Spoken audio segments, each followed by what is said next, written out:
Bara 2014 akka lakkoofsa biyya keenyaatirraa kaasee kufaatii hedduun barattoota qunnamaa jira. Sababni isaas kaarikulamiin biyya keenyaa jijjiirame.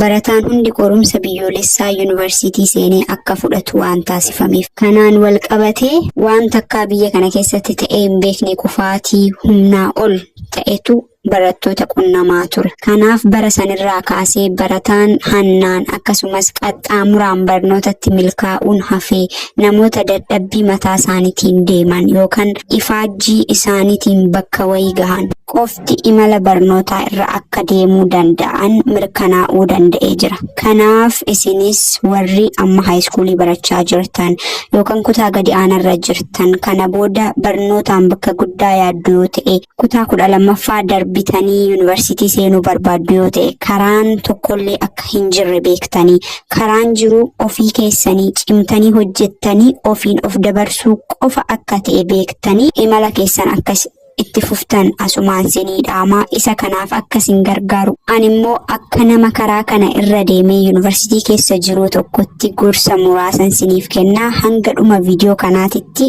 turuu hin dagatina. Nan amanaa waan isin fayyadu irraa argattu. Chaanaalii kanaaf haaraa yoo taatan sabiskiraayib gochuudhaan jalqaba. Waan barataa fayyadu joornii barnootaa keessatti waan na qunname akkasumas waan qorannoon saayinsiiwwan adda addaa jedhu barnootaan wal qabatee joornii barnootaatiin wal qabatee gorsa qophii qorumsaatiif waan sin fayyadu qayyabannaadhaaf waan sin fayyadu hedduu sinifan hojjedhaa. Maatii chaanaalii kanaa ta'aa sheer godhaa viidiyoo kana laayik gochuudhaan jalqabaa kallattumaan gara yaadota kooti. Inni jalqabaa barataan tokko of danda'ee ofii isaatiin of utubee barnootaan bakka yaade ga'uudhaaf wanti isa barbaachisu fi inni murteessaan maayindi seetiidha. Maayindi seeti jechuun kana dhageessaniitu ta'aa hin dhageenyes yoo ta'e sinifan himaa. Maayindi seet jechuun salphumatti ilaalcha jechuudha. Ilaalchi waan hunda ni jijjiira, waan hunda irratti immoo dhiibbaa qaba.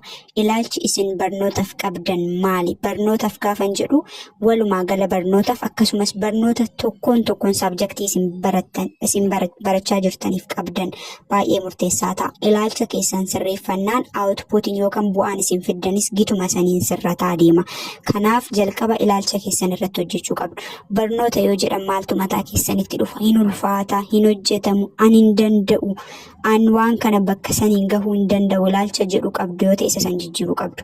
Hojjennaan wanti hin danda'amne hin jiru. Waan hunda barnoota kamiyyuu hojjechuu ni dandeessu. Tarii fedhiin keessan adda adda ta'uu danda'a. Barataan tokko naachuraalii jaallata, herreega fiiziksii jaallata. Barataan tokko immoo sooshalii jaallata, dubbisuu, hubachuu, hiistirii, ikoonomiksii jaallata. Isa san adda baafachuun akkuma jirutti ta'ee waliigala garuu ilaalchi isin barnootaaf qabdan sirrannaan amma isin hojjettan amma isin of dandeessanii barnootaan deemtanis giduma saniin sirrata waan ta'eef ilaalcha barnootaaf qabdan jalqaba sirreessaa. Barnoota hin danda'u yaadni jedhu mataa barataa keessa yeroo baay'ee hin jiru. Isa san har'arraa kaastanii barnoota nan danda'a jettanii onnattanii jijjiiruu qabdu. Maaliif hin dandeessu waan ta'eef waan namni kamiyyuu danda'e namni kun isinuma danda'a jechuudha. Garuu dadhabbii qabaachuu danda'a, ifaajjii isin gaafachuu danda'a. Isa san hunda guutee nan danda'a waan jedhu ilaalcha keessan maayindi seetii keessan sirreeffachuu qabdu jechuudha. Inni lammaffaan barnootaa fi barsiisaa yookiin mana barumsaa adda baastanii baruu danda'uu qabdu. Wanti kun barataa baay'ee ni miidha.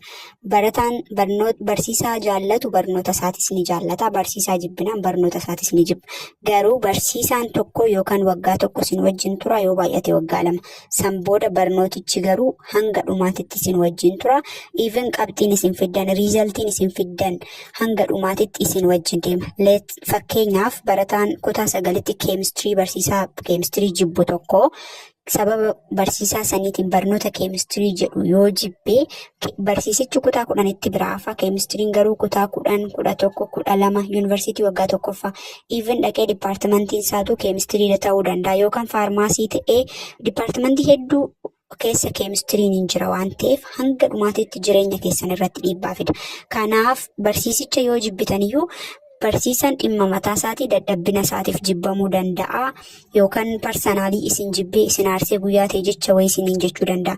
Barnoonni kun garuu jireenya koo guutuu keessatti waan balleessuu qaba waan ta'eef barnoota kana jibbuun qabu.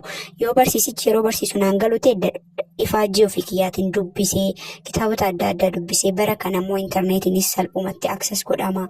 Yuutuubii ilaalee barnoota kana wajjin hariiroon qabu sirreeffachuun qaba yaada jedhu qabaattanii barsiisaa fi barnoota adda baafachuu qabdu. Kuni ofii keessanii of dandeessanii barnootaan bakka gaarii akka geessaniif waan baay'ee isin gargaarudha.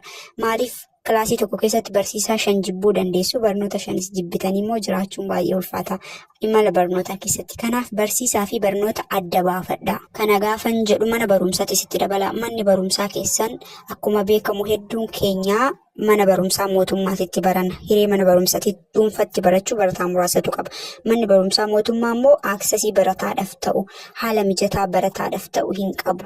Garuu sababa mana barumsaa kootiitan kufeen kufaatirraa naman oolchu waan ta'eef mana barumsaatirraas diittaachi ta'atoo manni barumsaa koo toluu baatus waanan barbaaddu irraa argachuu baadhus barnoota kiyyatti garuu dadhabuun furmaata miti jettanii mana barumsaatiif barnoota adda baafachuu qabdu jechuudha. Akkasitti jabaattanii hojjechuu qabdu. Inni sadaffaa fi inni dhumaa viidiyoo kanaaf itti fayyadama yerooti.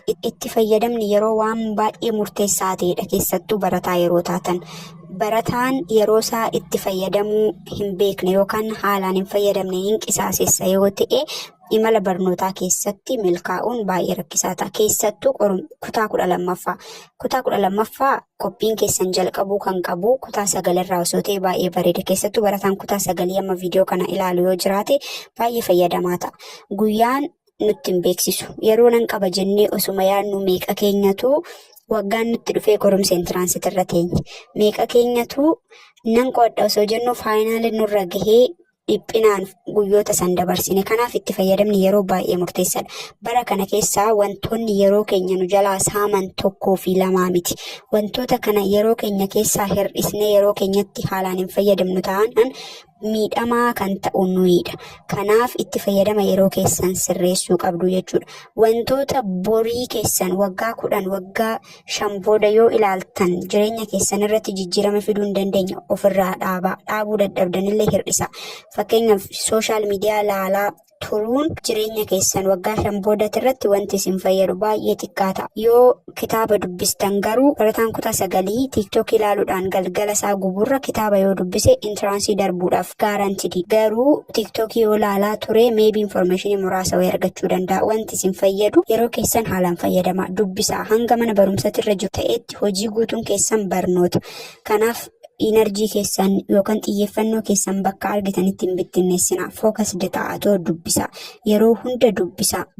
Waan isiniif kenname hojjedha. Viidiyoo guyyaa har'aatiin yaadni ani qabu kanuma. Viidiyoowwan adda addaa isiniifan dalagaa. Amma subscribe hin goone yoo ta'e subscribe godhaa. Chaanaalii isin fayyadudha.